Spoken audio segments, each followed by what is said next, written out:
Hey everybody, this is Michael Jimenez for my portion of the 7 Days of Crystal Valley final presentation.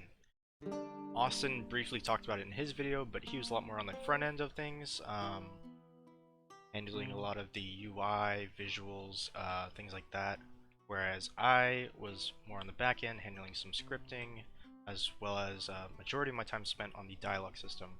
This game is a very heavily dialogue focused game, so I wanted to do my best and tell the story that Austin came up with. I wanted to do my best to try to tell that story, and I think I did all right. So you're going through the game. Each character has different. There's different days within the game and different dialogue options. Um, when you're playing, you'll find different things such as these people, and you'll find different locations that kind of seem like they want you to go there. As you can see, when you're getting close to something, you'll see the little evidence at the top. That would say a character's name if I was next to a character, for example, Howard. But for here, this is evidence, as you can tell by this visual UI that Austin put in. You get this whole conversation. Um, you see you dig through the pile of trash to the fence, unraveling the rug, and rules to reveal dark stain. It's hard to determine what caused the stain. Someone in town might know who it belongs to. Someone might have seen it when it was tossed as well, so now that you have that information, you can go into your journal. As you can see, you dig through the pile of trash, which is what we were just reading. If you have a message that's longer than this dialogue box, so you see 4 lines of about 8 or 9 words, obviously something like an evidence will be a lot longer. It's much harder to keep it within these 4 lines. So what I did was decided to make it a page system where you can kind of look at each page of dialogue. Not the most elegant solution, but I think it was probably the best one, because the other options were either much more complicated and convoluted or just didn't look good, like text overflowing. I thought this was the best solution. You just go forward and backwards through the journal, and yeah, that's as far as checking on evidence. So let's go ask Dane about what he thinks. We see if he has a minute, and we think we should ask about someone else. So we can ask about any character. Let's ask about Annabelle. On the day of the murder, who did you see Annabelle with? What was Annabelle's relationship with the victim?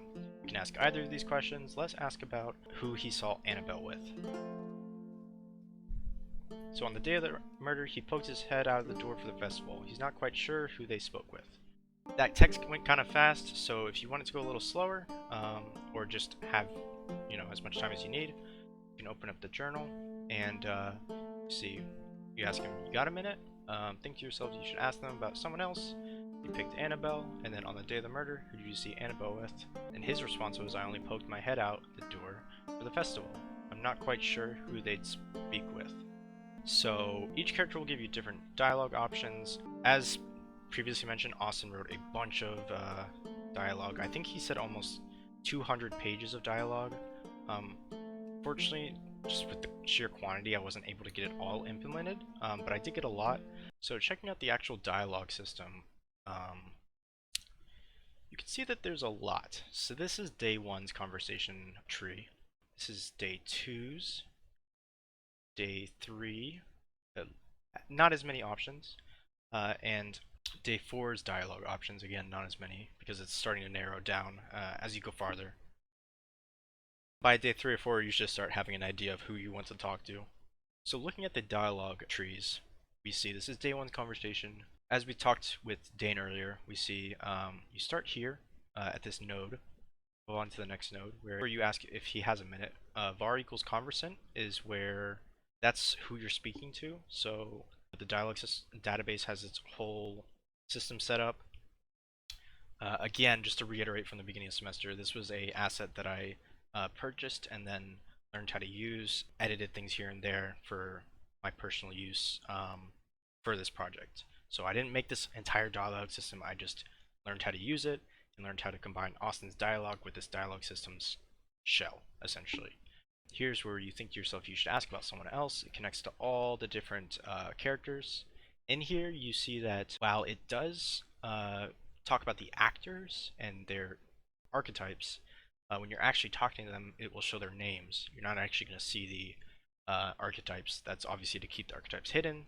Either of them can link to a different conversation. That's why when we went into the conversation with Dane, you saw the two options on the day of the murder. Who'd you see?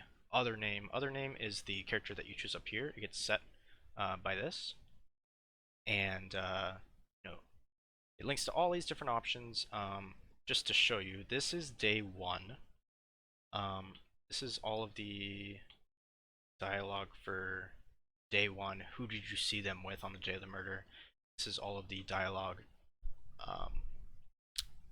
Sorry. And this is the dialogue for the relationship of the character you're speaking about with the victim. So you can tell there's a lot that goes into this. This is just day one. Day two looks pretty similar.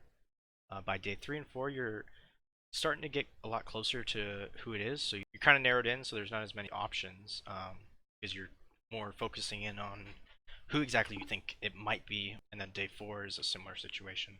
The final conversation, where you go up to the person that you collecting with all your information you think is the one that committed the murder.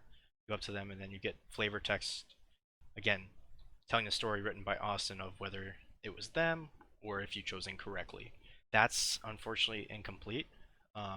Like you saw, day 1 through 4 were almost fully complete. I did have some trouble getting the neutral responses for when you talk to someone and they don't have specific information. I did have some trouble getting that in.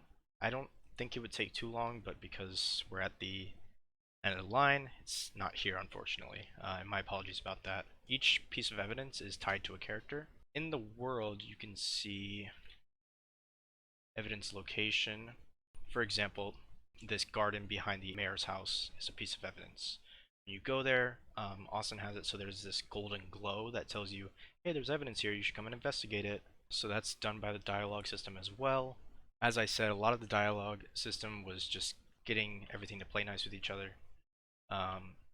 We want to look at a specific thing. So say on the first day of the conversation, on the day of the murder, who do you see character you're previously speaking about with? Say the character you're talking to is timid. So they'll have different responses based on whether they like the character or they don't like them, or things like that. I wasn't able to fully hash out the entire affinity towards the other characters within the dialogue, unfortunately, but I was able to get it generally speaking. So you have different responses. There's a positive and negative response for every single question. So, for example, if you're asking a timid character about if you're asking a timid character about the reclusive character, you don't know that it's the timid and reclusive character, but through the dialogue, if you end up in this situation and it's a positive response, the timid character will say, I think I saw them peek around for a while, but I'm not really sure who they spoke with. Maybe it was Alice. Alice is the murder victim. And the negative response, where they're not as willing to share, is I barely saw them at all, unfortunately. I was looking for them with, and then a character. In this case, it would say whichever actor or character in game has the prying archetype. A lot of stuff went into this. Getting it all to work together was a huge pain. Getting all the archetypes to work together. As I said, there are some things I wish I could have been able to finish by the assigned final presentation date.